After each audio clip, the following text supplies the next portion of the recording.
The Battle of Hastings is remembered as a single violent day in October 1066.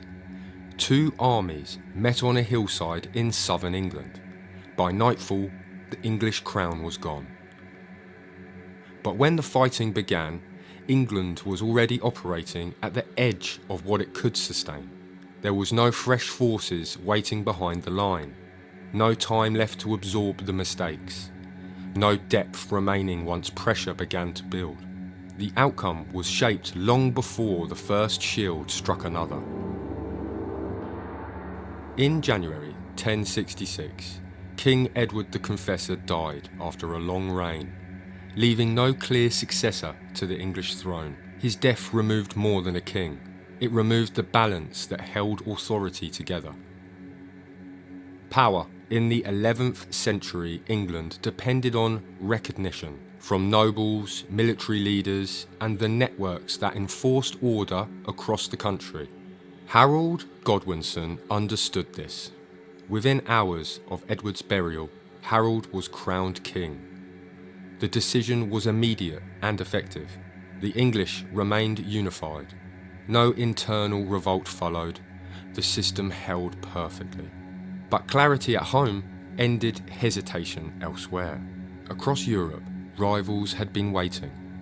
With the question of succession settled, preparation replaced delay. Political resolution in England became a signal abroad.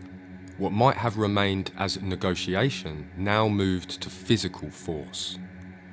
The first challenge came from the north.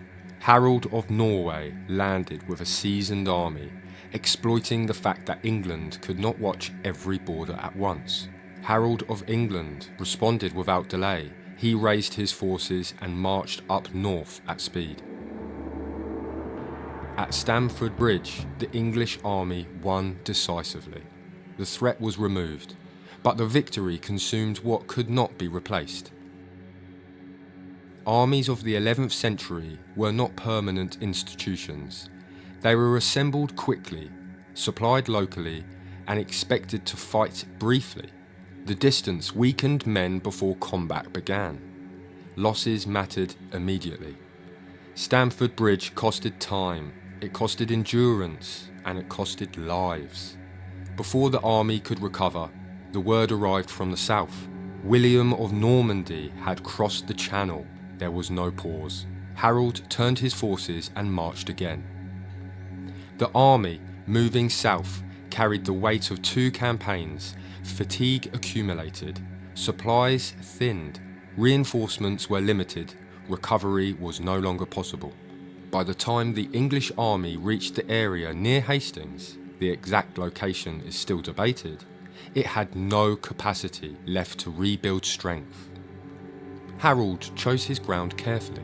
High ground, a dense shield wall, a formation that had held against pressure for the English for generations. At first, it worked fine, but endurance is not the same as resilience. As the fighting continued, losses became permanent. Gaps could not be filled. Every break weakened the whole line. Every push forward cost strength that would not return. Once thinning began, there was nothing behind it. When Harold fell, leadership failed with him.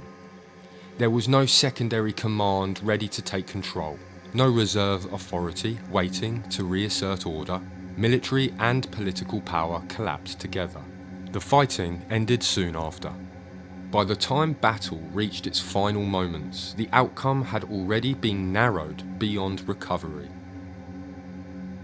England arrived at Hastings with no options, with commitments and odds stacked against them. The system could still fight, but it could no longer recover. The Norman conquest succeeded because England entered its defining moment without the ability to absorb failure. The Battle of Hastings revealed that once fighting began, there was no way back for the English. If this video took you back to the Battle of Hastings in 1066, please leave us a message in the comments, especially if there's something you didn't know. I'd love to hear about it.